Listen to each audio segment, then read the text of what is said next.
पूज्य संत शिरोमणि आचार्य श्री 108 विद्यासागर जी महाराज के परम प्रभावक शिष्य अरहम योग प्रणेता परम पूज्य मुनि श्री 108 प्रणम्य सागर जी महाराज एवं परम पूज्य मुनि श्री 108 चंद्र सागर जी महाराज के मंगल आशीष से अरहम जीव दया भारत संस्कारित और मजबूत जैन समाज के निर्माण हेतु आर्थिक रूप से असमर्थ एवं कठिन परिस्थितियों का सामना कर रहे परिवारों के लिए कर रहा है अद्वितीय सेवा कार्य। आप सभी साधर्मी बंधुओं से अनुरोध है कि आप भी गौ ग्रास औषधि निधि कोष, बेटा बेटी शिक्षा निधि कोष, बेटा बेटी चिकित्सा निधि कोष, व्रती ब्रह्मचारी भैया दीदी निधि कोष, अपना आहार योजना और रोजी रोटी निधि कोष में 2500 रूपए प्रति माह या 1000 रूपए प्रति माह के साथ जुड़कर जीव दया और साधर्मी सेवा के इस पुनीत कार्य में अवश्य सहयोग करें। दान राशि नीचे दिए गए बैंक डिटेल्स में भेजकर रसीद के लिए 9717857614 पर अवश्य सूचित करें। अकाउंट नेम ओम अरहम सोशल वेलफेयर फाउंडेशन। संपर्क सूत्र 9717857614, 8586984787, 9810843757, 9810436940।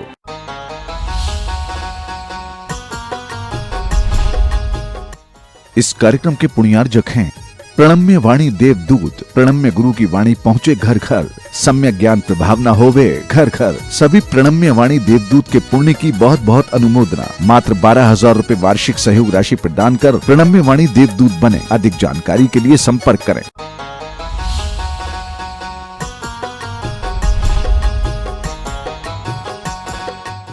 मोक्ष मार्गस्य नेतारं भेत्तारं कर्मभूरतां ज्ञातारं विश्वतत्त्वानां वन्दे तद्गुणलब्धये। देवादिदेव आदिम तीर्थंकर श्री ऋषभनाथ भगवान की, वर्तमान शासन नायक श्री वर्धमान महावीर भगवान की, परम पूज्य आचार्य गुरुवर श्री विद्यासागर जी महाराज की। सूत्र नंबर 4, नित्यावस्थितान्य रूपाणि। आचार्य कहते हैं, जिन द्रव्यों के बारे में हमने ऊपर के सूत्रों में जानकारी ली है, जो धर्म हैं, अधर्म हैं, आकाश हैं, पुद्गल हैं और जीव हैं, अगर देखा जाए तो ये सभी द्रव्य अभी संख्या में 5 ही होते हैं। काल की अभी कोई चर्चा नहीं है। इसलिए भी है क्योंकि मुख्य रूप से जो लोक का स्वरूप है वो 5 अस्तिकायों के ऊपर निर्भर है। 5 ही अस्तिकाय कहे गए हैं और इन्हीं 5 अस्तिकायों को जो स्थान धारण करता है, जितने आकाश के क्षेत्र में ये 5 अस्तिकाएँ रहते हैं, वह स्थान, वह क्षेत्र ही लोक कहलाता है और उस लोक के परे जो होता है वो अलोक कहलाता है। साइंस भी इस बात को मानता है कि एक विजिबल यूनिवर्स है और एक इनविजिबल यूनिवर्स है। जो विजिबल यूनिवर्स होता है वो हमारे काम में आता है, हमारे ज्ञान में आता है, हमें देखने में आता है, सब कुछ प्रक्रिया उसी में होती है। और जो इनविजिबल होता है वह अनंत के रूप में है, रहता है। इस बात को साइंस भी मानता है। अगर हम उसी चीज़ को यहाँ देखें तो 5 अस्तिकायों के रूप में जो हमें इस लोक की व्यवस्था के बारे में बताया जा रहा है, उसके लिए सबसे पहला एक विशेषण दिया है नित्य। वह कैसा है? नित्य है। नित्य होने का मतलब जिसे हमेशा बना रहने वाला, जिसे हम शाश्वत कह सकते हैं, एटर्नल कह सकते हैं, एंडलेस कह सकते हैं, इनडिस्ट्रक्टिबल भी कह सकते हैं। इस तरीके का जो कभी टूटे नहीं, मिटे नहीं, वह कोई भी चीज़ नित्य कहलाती है। हम देखें कि यहाँ पर 6 द्रव्यों को न लेकर के 5 द्रव्यों को लिया और इन 5 अस्तिकायों से बना हुआ जो एक स्वरूप है वह सब जो लोक के रूप में आ रहा है उसको यहाँ पर नित्य कहा जा रहा है। नित्य कहने से ये समझ लेना पड़ेगा कि जो जिस रूप में है वो वैसा ही रहेगा, और जो जहाँ है वो वहीं रहेगा।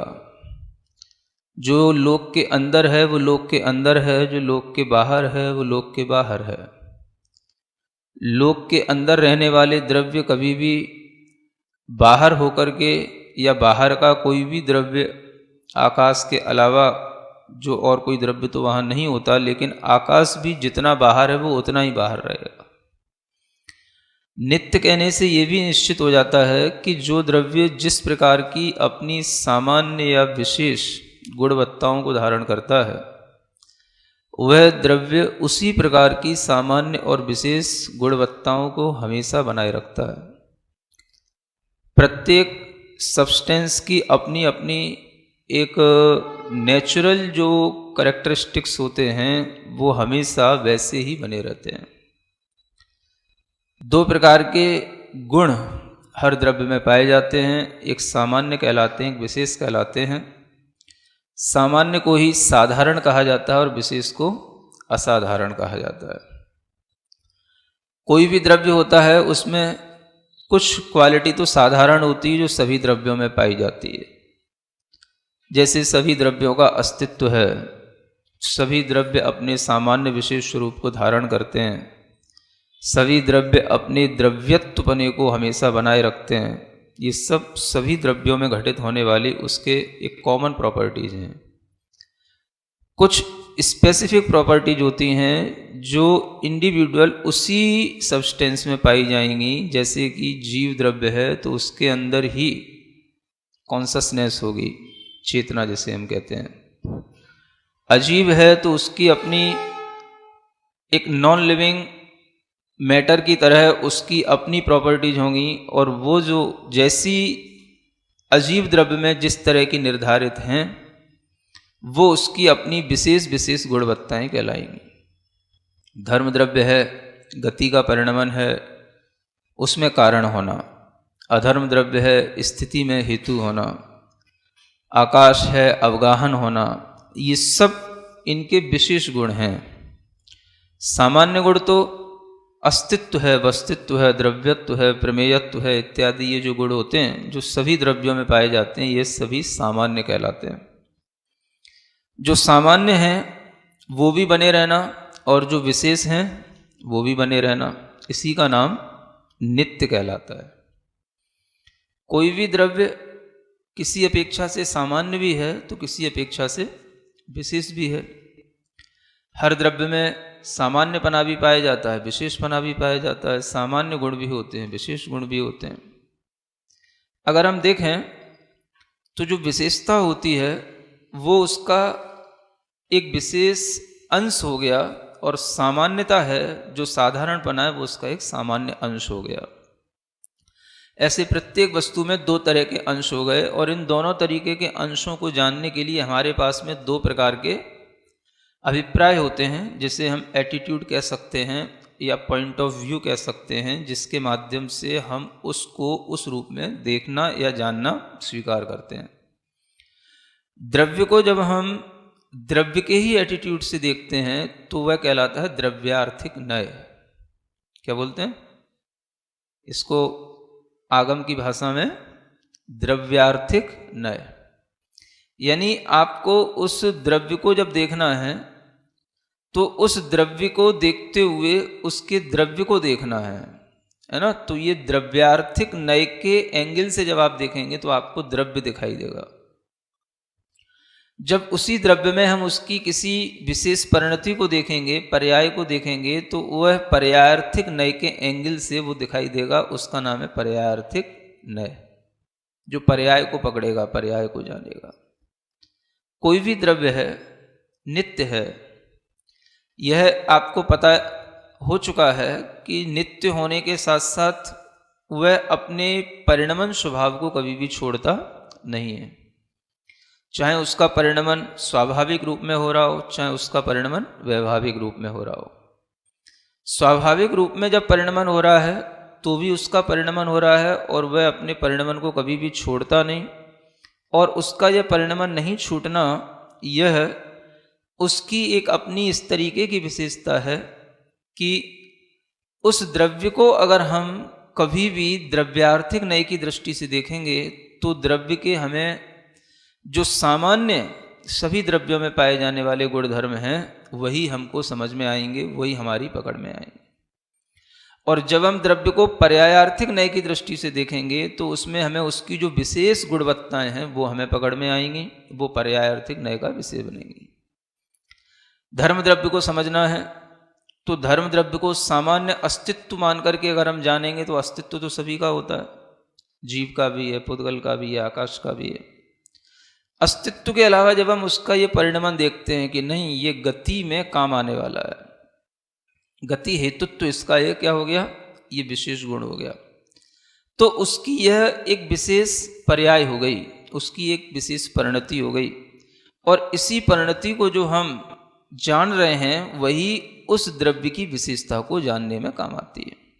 तो पर्यायार्थिक नय द्रव्य की विशेषता को पकड़ता है और वह द्रव्य जो परिणमन कर रहा है तो द्रव्य भी है तो पर्याय भी है, और द्रव्य हमेशा पर्याय के साथ रहता ही है क्योंकि द्रव्य का स्वभाव परिणमन करना है, परिणमनशील है। अब जब द्रव्य का स्वभाव इस तरीके का है तो उसे नित्य जो कहना है वो किस अपेक्षा से कहना है, जो परिणमन हो रहा है वो तो नित्य नहीं है। जो द्रव्य का मूल स्वभाव है जो परिणित नहीं हो रहा है उसी की अपेक्षा से उसको हम नित्य समझ पाएंगे। हाँ, पहले मैंने क्या बोला कि पर्याय तो अनित्य है ना, द्रव्य नित्य है। अब मैं क्या बोलने लग गया, द्रव्य की भी नित्यता होती है और कथनचित पर्याय की भी नित्यता हो सकती है। समझने के लिए पहले समझ लें, है ना। तो कैसे हम नित्यता को समझ रहे हैं या सिद्ध कर रहे हैं, तो इसको पहले समझने की कोशिश करें कि जो द्रव्य में सामान्य उसका जो गुण धर्म है वो तो द्रव्य का द्रव्यार्थिक नय का विषय बन गया, और जो उसका विशेष गुण धर्म है वो यद्यपि पर्यायार्थिक नय का विषय बनता है लेकिन फिर भी वो विशेष गुण धर्म भी तो उसका कभी छूटता नहीं। अब दूसरी चीज भी सुनने की कोशिश करो कि मैं क्या कह रहा हूं। जो ये भूमिका बना रहा था कि द्रव्य में दो तरह के गुण धर्म या स्वभाव होते हैं, एक सामान्य और एक विशेष। जो सामान्य होते हैं वह तो द्रव्य के मूल गुण धर्म, द्रव्य के सामान्य स्वभाव हो गए, साधारण हो गए, और जो सब में पाए जाने वाले हैं, है ना, उनका कभी नाश नहीं होना। ये क्या हो गया, ये भी द्रव्य की नित्यता है, ठीक है। और द्रव्य के जो विशेष गुण होते हैं जिनके माध्यम से उस द्रव्य की अपनी एक अलग पहचान होती है, उसको भी उस द्रव्य का स्वभाव ही कहा जाता है। लेकिन वो क्या है, उसका विशेष गुण है ना। तो वो विशेष गुण, जैसे धर्म द्रव्य का विशेष गुण क्या, गति में साधक बनना, तो ये उसका विशेष गुण हो गया। अब यह विशेष गुण उसका जो है यह सामान्य नहीं है, विशेष है ना। जो सामान्य था वो द्रव्य रूप था, जो विशेष होता है वो पर्याय रूप होता है। पर्याय होते हुए भी वो पर्याय नष्ट होने वाली हो ऐसा नहीं होता है, नित्य भी पर्याय होती है। और जो स्वभाव जो हमेशा बना रहता है वह भी पर्याय के माध्यम से जाना जाता है। कुछ आया समझ में? द्रव्य की भी नित्यता है और द्रव्य के उस स्वभाव की भी नित्यता है, और स्वभाव दोनों प्रकार का है, एक कॉमन है, एक स्पेसिफिक है। जो कॉमन है उसकी अपेक्षा से तो सब कोई जानता है कि ये नित्य है, लेकिन जो उसका अपना स्पेसिफिक नेचर है वो भी तो उसका हमेशा बना रहता है। क्या धर्म द्रव्य कभी गति हेतुत्व को छोड़ देता है? नहीं छोड़ता। तो वो उसका विशेष स्वभाव होकर के भी उसका अपना स्वभाव बना हुआ है, तो वह उसकी नित्यता बनी जो रहती है यह भी पर्यायार्थिक नय से जानी जाती है। इसलिए एकांत रूप से ऐसा नहीं समझना कि पर्यायार्थिक नय हमेशा अनित्य चीजों को ही ग्रहण करता है, ये कहने का मतलब है। इसी को साइंस भी कहता है, जो मॉडर्न साइंस है ये कहता है कि एक law of conservation of energy है ना, ये इसी नित्य शब्द से आइंस्टाइन ने व्याख्यायित किया है कि कोई भी पदार्थ है वो अपने अंदर उस एनर्जी को लिए हुए है, यद्यपि उनके यहाँ पर वह एनर्जी किस रूप में है, तो उसको वह न तो एकांत रूप से जड़ रूप में कह पाते हैं, ना चेतन रूप में कह पाते हैं, वो उस एनर्जी का कुछ ढंग से क्लासिफिकेशन नहीं कर पाते। लेकिन अगर देखा जाए, हम अगर साइंस को इस जैनिज्म से कहीं थोड़ा सा मैच करने की कोशिश करें तो हम ये समझ सकते हैं कि साइंस भी दो चीज़ों को मानती है ना। जैसे जैन दर्शन दो चीज़ों को मानता है, एक लिविंग एलिमेंट्स और एक नॉन लिविंग एलिमेंट। इसी तरीके से साइंस भी दो चीज़ों को मानती है, एक कहलाता है मास और एक कहलाती है एनर्जी, है ना। E=mc², सबने सुना, आइंस्टाइन का फेमस फॉर्मूला है ना। अगर हम एनर्जी को ये मान के चलें कि ये एनर्जी जो है, ये जो यहां पर जो एनर्जी बताई जा रही है, अगर हम इस एनर्जी को मतलब लिविंग बीइंग से अगर हम इसको कनेक्ट करें, एनर्जी किसकी होती है, लिविंग बीइंग में ही होती है ना। अगर लिविंग सब्सटेंस में एनर्जी नहीं है तो वह किसी भी नॉन लिविंग सब्सटेंस की एनर्जी को ना फील कर सकता है, ना उसको प्रोड्यूस कर सकता है।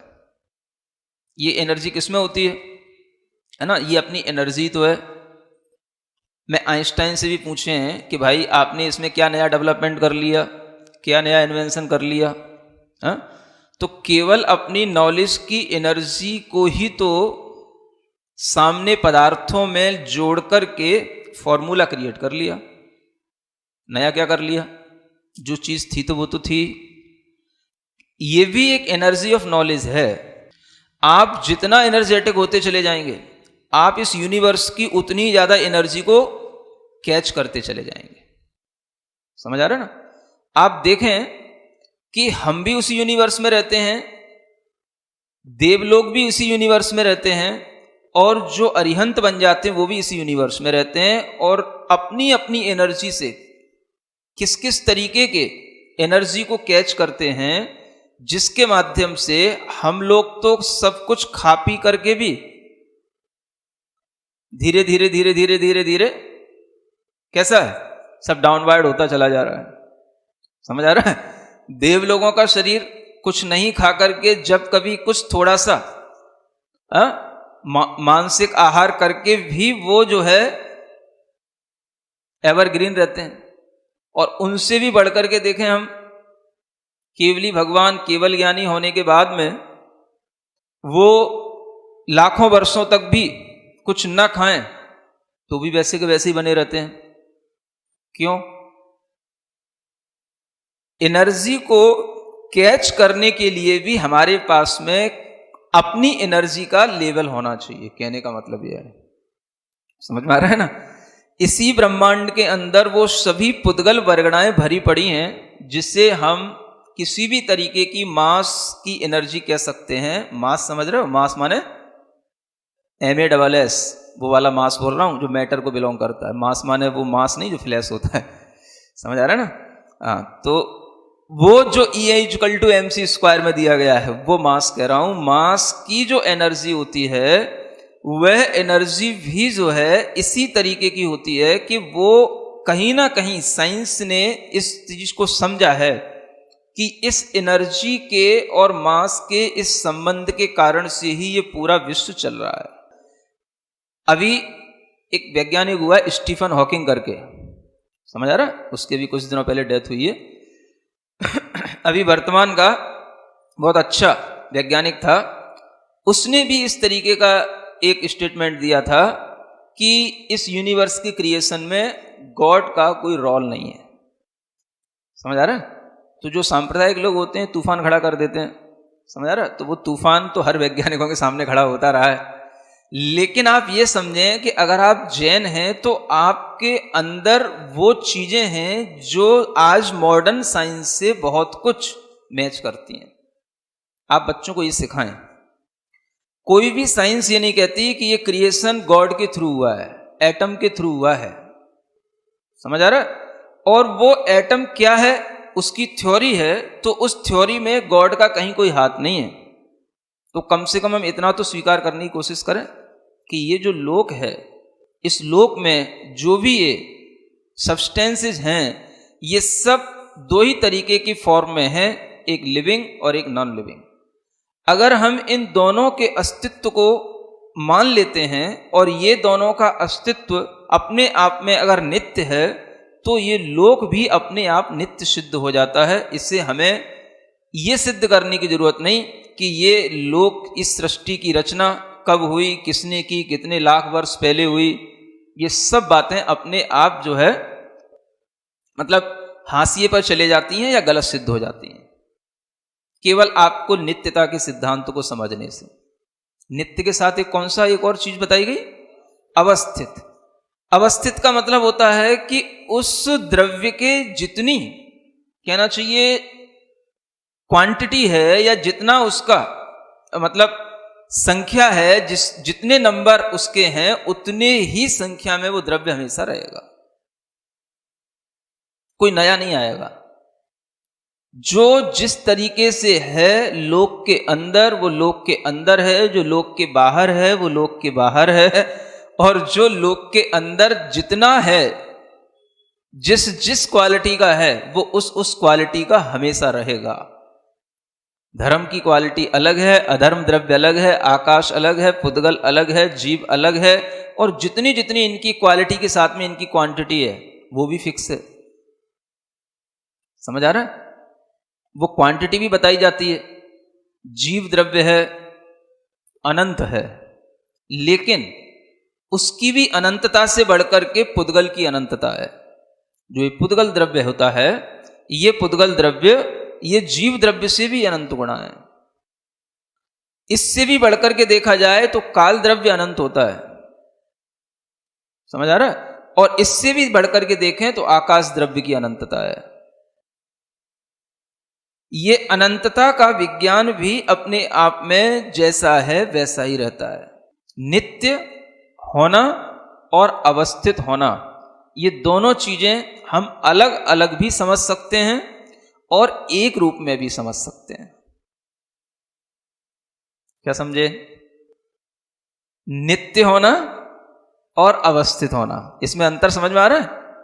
नित्य होने का मतलब हमेशा बने रहना, जो जिसका स्वभाव है वो बना रहना। माने अगर चैतन्य आत्मा का चैतन्य स्वभाव है तो वो स्वभाव हमेशा चैतन्य ही रहेगा, नित्य रहेगा। ठीक है ना? अवस्थित होने का मतलब क्या हो गया? जो स्वभाव है उस द्रव्य के अंदर जितने गुण हैं, उस जैसे और भी अनेक द्रव्य हैं, उनके अंदर जितने गुण हैं, उस द्रव्य की जितनी अपनी लेंथ और विड्थ है, समझ आ रहा है? उस द्रव्य की अपनी जितनी जैसी संरचना है, वो सब उसकी वैसी ही रहेगी। इसका नाम है अवस्थित। अवस्थित हमें संख्या की ओर ले जा सकता है और नित्य हमें उस द्रव्य की क्वालिटी की ओर ले जाएगा, है ना? एक क्वालिटी वैसी बनी रहना और एक क्वांटिटी वैसी बनी रहना। इस तरह से हम नित्य और अवस्थित को अलग अलग समझ सकते हैं। सुन रहे हो? ये तो समझ में आ गया। अब एक नई बात बताते हैं। अगर हम इस शब्द को एक मान लें, नित्य अवस्थित, तो क्या इसका एक नया रूप सामने आएगा? ये भी संभव है। सूत्र है, अर्थ निकालना अपने हाथों में है। समझ आ रहा है? और अपने को हिम्मत तब पड़ जाती है जब अपने से पहले भी आचार्य हिम्मत कर चुके हों, है ना? तो आचार्य अकलंग देव ने हिम्मत की। क्या की? उन्होंने उसको एक नित्य अवस्थित रूप में भी प्रस्तुत किया। ये तो आपने सीख ही लिया, नित्य भी है अवस्थित भी है। अब देखो, एक शब्द ऐसे भी बनता सीधा सीधा, नित्य अवस्थित, है ना? ऐसा नहीं होता हमेशा अवस्थित रहने वाला। नित्य माने हमेशा, नित्य अवस्थित माने हमेशा अवस्थित रहने वाला। इसका मतलब क्या है? क्या हमेशा द्रव्य अवस्थित ही रहता है? द्रव्य तो बदलता रहता है। उसका परिणमन होता रहता है। हम उसके परिणमन को गौण करके यहां पर क्या कह रहे हैं, द्रव्य हमेशा अवस्थित रहता है। ये कहने की भाषा भी बड़ी अच्छी है, समझ में आ रहा है। जबकि द्रव्य हमेशा क्या कर रहा है, परिणमन कर रहा है। कोई अवस्थित रहने वाला है कि तुम के हम के और कोई, समझ आ रहा है, कुछ भी अवस्थित नहीं है। लेकिन फिर भी हम कहते हैं सब कुछ नित्य है, और हम देखते हैं तो इधर 12 भावनाओं में शुरू कर देते सब कुछ अनित्य है। हमेशा परिणमनशील जो द्रव्य है उसको भी हम नित्य अवस्थित कह सकते हैं, क्योंकि उसमें अवस्थितपना होना यानी अपने स्वभाव में स्थित रहना, यही उसका मुख्य गुण धर्म है। वो चाहे कहीं भी परिणमन होकर के कैसी भी स्थिति में रहे, लेकिन वो अवस्थित तो है, गया कहीं नहीं है, माने है इसी लोक के अंदर है। यानी नित्य अवस्थित अगर हम इस एक पद को लें तो ये पद हमें बताता है कि जो अवस्थित है वह अनवस्थित भी होकर है, और अनवस्थित होने के कारण से ही अवस्थित है। इसी को बोलते हैं थ्योरी ऑफ रिलेटिविटी। सत है वही असत है, असत है वही सत है, सत में असत की अपेक्षा है और असत में सत की अपेक्षा है। इस तरीके के ये सभी द्रव्य हैं जो नित्य अवस्थित हैं, नित्य भी हैं, अवस्थित भी हैं और नित्य अवस्थित भी हैं। ये तीनों रूप अगर हम यहां देख लेंगे तो इनका यह रूप देख करके आगे आचार्य कहते हैं अरूपाणी। इनकी एक विशेषता और जान लेना, ये कैसे हैं, अरूपी हैं, है ना। अब देखो यहां पर भी एक साथ नहीं लिखा तीनों शब्दों को, नित्य अवस्थिता रूपाणी, विभक्ति तोड़ दी, नित्य अवस्थितानी अरूपाणी, है ना। क्यों तोड़ दी, ये नित्य और अवस्थित तो सभी हैं, नित्य और अवस्थित तो सभी हैं, लेकिन अरूपी भी सभी हों ऐसा नहीं है। समझ आ रहा है ना, क्योंकि बीच में क्या फंस गया, उसके लिए आगे सूत्र आ रहा है, उसको संभालने के लिए रूपिणः पुद्गलाः, जिसमें कलर हो वो पुद्गल है। सुन रहे हो, समझो तो, जहां कलर होगा वहां पर टच भी होगा, टेस्ट भी होगा, स्मेल भी होगी, सब होगा, लेकिन यहां पर जो कहा जा रहा है वो क्या कहा जा रहा है, कलर। कुछ चीजें ऐसी भी हैं जिनमें कलर नहीं होता, जिनमें कलर नहीं है तो टेस्ट भी नहीं, स्मेल भी नहीं, टचमेंट भी नहीं, वो सब चीजों को यहां क्या कहा जाएगा, अरूपी। सुन रहे हो, रूपी और अरूपी। तो रूपी को अरूपी बनना, क्या बनना, आपका चैतन्य आत्मा अभी वर्तमान में क्या है, रूपी है कि अरूपी है, क्या है बताओ। अगर इस सूत्र के अनुसार देखा जाए तो अरूपी सिद्ध हो रहा है ना, क्योंकि रूपिण है तो पुद्गला कहा है, चेतना तो कैसी है, रूपी है, ठीक है ना। तो चलो इसी सूत्र के अनुसार आप पहले ये देख लो कि यहां पर जो सिद्ध हो रहा है उससे क्या सिद्ध हो रहा है, चेतना कैसी है, अरूपी है, जीव द्रव्य कैसा है, अरूपी है, रूपी कौन है, पुद्गल द्रव्य है ना। तो रूपी पुद्गल द्रव्य है। अगर हम यहां पर ये देखें कि पुद्गल के लिए रूपी कहा है और यहां पर जीवाश्च शब्द जोड़ा है, तो हम इस च के अनुसार ये समझ सकते हैं कि जीव जो होते हैं वो रूपी भी होते हैं और अरूपी भी होते हैं। च शब्द से कि जो रूपी पदार्थ होते हैं उनमें पुद्गल का गुण धर्म होता है, रूपिणः पुद्गला। कभी भी आपसे पूछा जाए पुद्गल किसे कहते हैं तो आपको यही कहना है जो रूपी है वो पुद्गल है। अब देखो ये चीज एक अपने आप में बहुत बढ़िया चीज है, अगर इसको और ढंग से समझो कि यहां पर रूप के साथ में जो शब्द बनता है, रूपवान को ही रूपी कहा जाता है। और रूप का मतलब हो गया कि अगर पुद्गल के अंदर 4 गुण धर्म हैं, स्पर्श रस गंध वर्ण, यहां पर किसको हाईलाइट किया गया, वर्ण को, रूपी को, है ना। इसका मतलब यह समझना कि दुनिया में हमें अधिकतर जो पुद्गल पदार्थ हैं वो किसी ना किसी रूप के साथ, किसी ना किसी अपने रंग के साथ ही दिखाई देते हैं। जो भी चीज आपको दिखाई देंगी वो सब आपको किसी ना किसी रूप के साथ, कलर के साथ दिखाई देंगी, और जो भी कलर वाली चीजें हैं वो सब क्या हो गई? पुद्गल हो गई। जो भी इस जगत में हम देखते हैं, जो ये दृश्यमान जगत है, इस जगत में हर चीज जो हमें दिखाई दे रही है वो रूप के साथ ही दिखाई दे रही है। इसलिए इसको जो है ऑब्जर्वेबल, इसको यूनिवर्स के रूप में साइंस ने माना।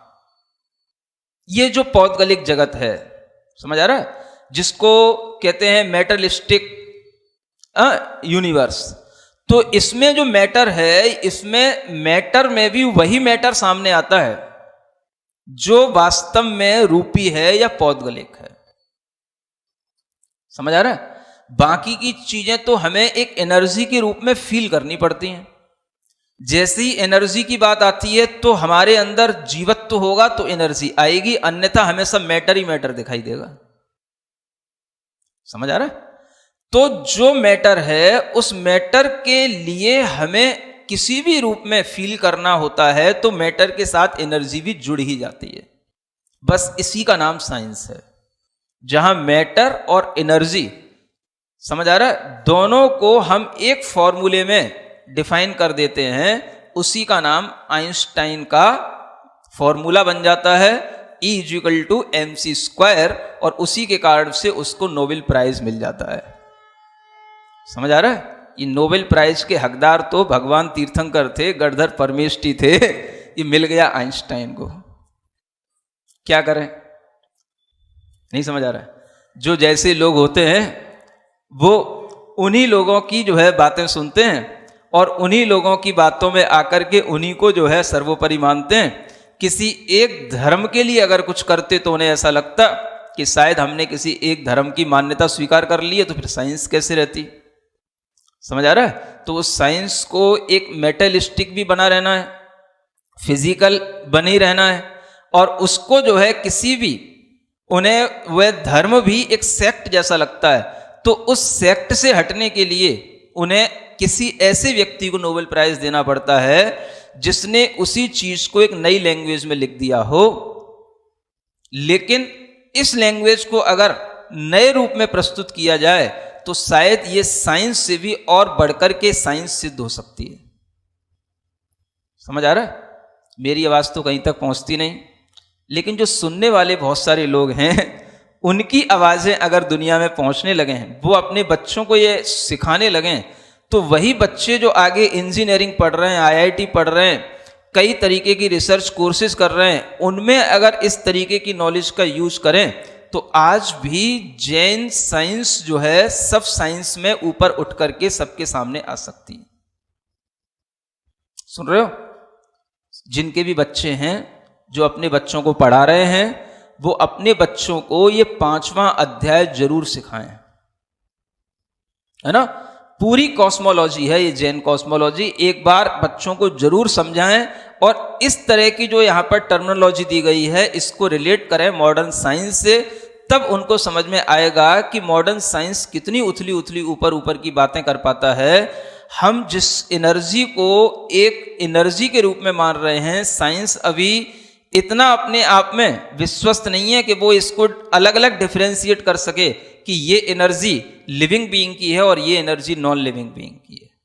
समझ आ रहा है? ये तो हम मैच करने के लिए साइंस से कह रहे हैं कि एनर्जी जो होती है वो लिविंग की होती है, लेकिन नॉन लिविंग की भी होती है। लेकिन वह एनर्जी के साथ अगर वो मास को जोड़ता है तो फिर उसमें वह जिसने E=mc² में मास को जोड़ा है, तो वो मास कौन सा है? समझ आ रहा है? लिविंग बीइंग का है कि नॉन लिविंग बीइंग का है कि दोनों का मिक्सचर है? अगर आइंस्टाइन मेरे सामने होता तो मैं उससे पूछता। समझ आ रहा है ना? ये पूछें लोग। आज भी जहां पर ये साइंस के साथ डिस्कशन होते हैं, ये क्वेश्चन क्रिएट करें कि यहां पर मास का मतलब क्या है, M फॉर किसको डिनोट कर रहा है? समझ आ रहा है? और अगर ये केवल एक चीज को डिनोट कर रहा है तो फिर आप अधूरे कहलाएंगे। अगर आपने कहा कि M for only material things, समझ आ रहा है? तो फिर जो मेटेरियल थिंग्स में नहीं आता, ऐसा जो कॉन्शस के साथ में रहने वाला जो चैतन्य पदार्थ है, उसको आप कहां ले जाएंगे? उसकी एनर्जी कहां ले जाएंगे? समझ आ रहा है? तो ये फॉर्मूला भी गलत सिद्ध हो जाएगा। आज के लोगों से कह रहा हूं मैं, इस फॉर्मूले को भी गलत सिद्ध कर सकते हो, इस पे भी क्वेश्चन अराइज कर सकते हैं, हिम्मत करें तो। लेकिन किसी की हिम्मत नहीं है कि आइंस्टाइन की थ्योरी पे क्वेश्चन लगा दें। समझ आ रहा है? क्योंकि आज जितने भी लोग पढ़ रहे हैं, वो सब लोग पढ़ते हुए भी चीजें जैसी है वैसी स्वीकार कर रहे हैं, और फिर भी कहते हैं कि हम अंधविश्वास नहीं करते हैं, और अंधा ही विश्वास करते हैं। नहीं समझ आ रहा?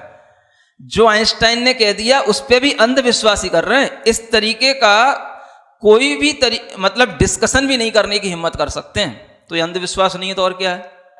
जो भी साइंस के स्टूडेंट से मैं उनसे पूछता हूं, जो आपकी थ्योरी में लिखा है आप उसको एज इट इज बिल्कुल उसको ऐसे ही एक्सेप्ट कर लेते हो। कोई क्वेश्चन तो आपके माइंड में आता नहीं, और ना आपके पास में इतनी एनर्जी है कि कोई क्वेश्चन आप उसको करके उसका सॉल्यूशन निकालने के लिए कहीं पर कोई कंप्लेंट कर सको। तो आप साइंटिस्ट कैसे हो गए? साइंस के स्टूडेंट कैसे हो गए? समझ आ रहा है? तो ये एक आपको चीज दी जा रही है, साइंस पर भी क्वेश्चन मार्क लगा सकते हैं। हम ये जानने की कोशिश करें कि इस आइंस्टाइन के सूत्र में एम फॉर विच, समझ आ रहा है? लिविंग बीइंग की एनर्जी के साथ में मास को जोड़ा जा रहा है कि नॉन लिविंग बीइंग की, या दोनों की? अगर दोनों की बात होगी तो चलो कहीं से कहीं तक कुछ बात मैच करेगी। समझ आ रहा है? लेकिन अगर एम फॉर ओनली केवल मेटलिस्टिक थिंग के लिए है, तो फिर जो है वो बात, ये ज्ञान, ये सब अधूरा कहलाएगा, है ना? इतनी चर्चा का विषय, आज लोग जगह जगह पर बहुत सारी कॉन्फ्रेंस करते हैं। इन चर्चाओं को इस तरीके से करने की कोशिश करें, ऐसे एक सब्जेक्ट दिया जा रहा है। जो भी अपने आप को साइंस का स्टूडेंट कहते हैं, वो थोड़ा सा इस तरीके से भी जैन साइंस को पढ़ें और नॉलेज लें।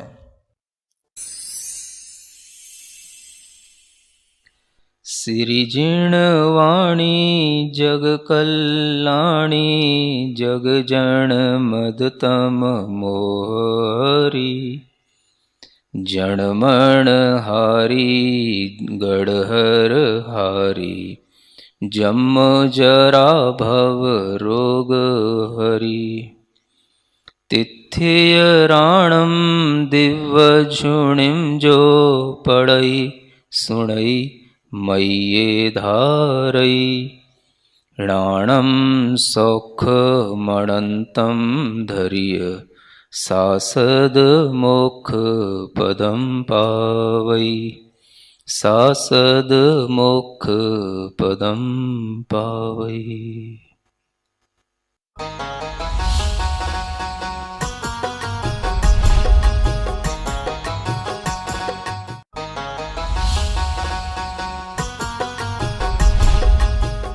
इस कार्यक्रम के पुण्यार जग थे प्रणम्य वाणी देवदूत। प्रणम्य गुरु की वाणी पहुँचे घर घर, सम्यक ज्ञान प्रभावना होवे घर घर। सभी प्रणम्य वाणी देवदूत के पुण्य की बहुत बहुत अनुमोदना। मात्र 12,000 रुपए वार्षिक सहयोग राशि प्रदान कर प्रणम्य वाणी देवदूत बने। अधिक जानकारी के लिए संपर्क करें। परम पूज्य संत शिरोमणि आचार्य श्री 108 विद्यासागर जी महाराज के परम प्रभावक शिष्य अरहम योग प्रणेता परम पूज्य मुनिश्री 108 प्रणम्य सागर जी महाराज एवं परम पूज्य मुनिश्री 108 चंद्र सागर जी महाराज के मंगल आशीष से अरहम जीव दया भारत संस्कारित और मजबूत जैन समाज के निर्माण हेतु आर्थिक रूप से असमर्थ एवं कठिन परिस्थितियों का सामना कर रहे परिवारों के लिए कर रहा है अद्वितीय सेवा कार्य। आप सभी साधर्मी बंधुओं से अनुरोध है कि आप भी गौ ग्रास औषधि निधि कोष, बेटा बेटी शिक्षा निधि कोष, बेटा बेटी चिकित्सा निधि कोष, व्रती ब्रह्मचारी भैया दीदी निधि कोष, अपना आहार योजना और रोजी रोटी निधि कोष में 2500 रुपए प्रति माह या 1000 रुपए प्रति माह के साथ जुड़कर जीव दया और साधर्मी सेवा के इस पुनीत कार्य में अवश्य सहयोग करें। दान राशि नीचे दिए गए बैंक डिटेल्स में भेजकर रसीद के लिए 9717857614 पर अवश्य सूचित करें। अकाउंट नेम ओम अरहम सोशल वेलफेयर फाउंडेशन। संपर्क सूत्र 9717857614, 8586984787, 9810843757, 98104369